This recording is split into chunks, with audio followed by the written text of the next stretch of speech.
Please. এটা কিন্তু একটা বিশাল বড় হেডলাইন হতে পারত। খবরের কাগজ খুলতাম আর বড় করে হেডলাইন, স্বনামধন্য শিল্পপতি শ্রী আর্য সিংহ রায়, শুধু শিল্পপতি না, নতুন প্রজন্মের আদর্শ আর্য সিংহ রায় একটা থার্ড প্রাইভেট লজে রাত কাটিয়েছেন এবং তার সঙ্গে তার অফিসের এক মহিলা কর্মীর সঙ্গে। আরো একটু যদি মশলা বা স্পাইস অ্যাড করা যায় খবরের মধ্যে, তাহলে এরকম ভাবে লেখা যেতে পারত যে সেই মহিলা কর্মী শ্রী আর্য সিংহ রায়ের থেকে 25 বছরের ছোট।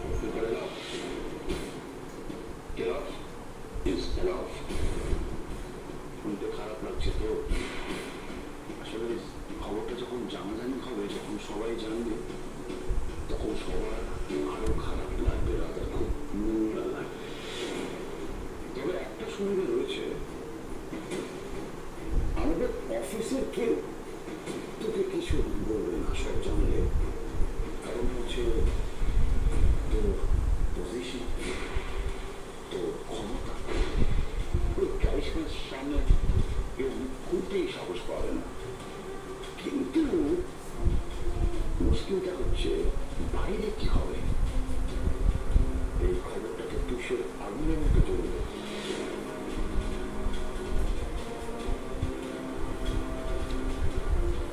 তুষের আগুন সম্বন্ধে জানা আছে তো? এটা এমন একটা আগুন যেটা সহজে নেবে না। হ্যাঁ, তলায় তলায় দিকে দিকে করে চলতে থাকে।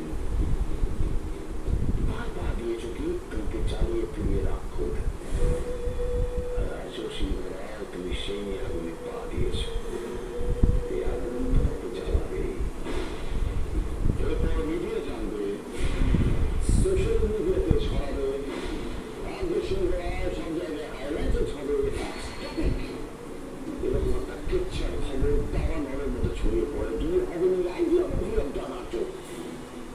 এরকম একটা মিউজিক্যাল ডিসিশন, যেখানে যেখানে যেখানে তুই সারা জীবন ভেবে চিন্তে কাজ করেছিস, সেখানে এরকম না কাজ করলে কি কর। আমি তোকে আগেও বলেছি, আমি ভেবেছিলাম তুই ওটা বুঝতে পারবি। আমি নিরুপায় ছিলাম, আমার কিচ্ছু করার ছিল না। মানে কি হয়েছিল, তোকে কি আটকে রেখেছিল, তোকে কি জোর করেছিল, তোকে কোনটা করেছিল এই মেয়েটা?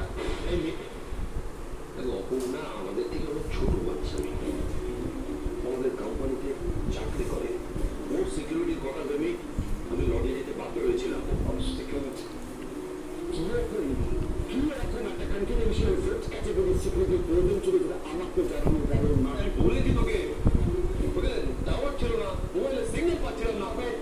আজ ঘরের ঘরে শুরু করা বন্ধ কর। কি বলছিস তো আজে বাজে কথা? কি বলছিস? একটা লিমিট আছে। তুমি প্রেমে পড়েছিস, তোর মাথাটা গেছে, আর তুই বুঝতে পারছিস তোর মেয়েটাকে টেনে মেয়েটায় নামাচ্ছে, তাকে নামাচ্ছে। কর হোয়াট কিং কর, আরে কিং কর, কিং কর, কিং কর। You the king, you the boss. তুই রাজা, তুই বুঝতে পারছিস না তোকে সিংহাসন থেকে টেনে দিস। Nonsense. Okay, let's talk senseful. যদি লজের কেউ তোকে চিনে ফেলতো আছো, যদি খবরটা লিক হয়ে যেত, তখন তুমি কি জবাবদিহি করতে সবাইকে? এই সোসাইটিকে, সোসাইটি বাদ দিয়ে what about your family? What about your mother, তোমার মা রাজলক্ষ্মী সিংহ রায়কে তুমি কি করো? প্লিজ তোমার কথা কোথায় নিয়ে আসছে? তোমার কথা কেন টানছিস? আমাকে টানতে হবে না নাচো। তুমি যা করেছিস এমনিতে ওদিকে টান পড়বে। তুইও চোখের দিকে তাকিয়ে ও প্রত্যেকটা প্রশ্নের উত্তর দিতে পারবি। আর চুপ কর প্লিজ, তুই চুপ কর, একটু চুপ কর প্লিজ। যাবে না, চুপ করা যাবে না, চুপ করার সময় পেরিয়ে গিয়েছে, জল অনেকদিন গড়িয়ে গেছে। আমি অবনাকে হার্ট করেছিলাম, ও কষ্ট পাচ্ছি, নিজে শান্তি পাচ্ছিলাম, আমাকে ওর কাছে যেতে হতো। নাহলে আমি আয়নার সঙ্গে দাঁড়াতে পারছিলাম না, নিজেকে ক্ষমা করতে পারছিলাম না। প্লিজ প্লিজ প্লিজ প্লিজ আর্য, এক কথা নিজে ওরকম মেয়ে আমি প্রচুর দেখেছি। মুখ সামনে কি কর, মুখ সামনে কি করবি, কি করবি তুই? একদম না, 100 মানে 1000 বার বলবো, 1000 বার বলবো, বেশ করবো, বেশ করবো বলবো। এই ওই মেয়েটা সিম্পল, সোজা, সরল, তাই না? তাহলে কি করে নিজের মা বাবা পরিবারের তোয়াক্কা না রেখে সে নিজের অফিসের বসের সঙ্গে একটা ফোনে দিকে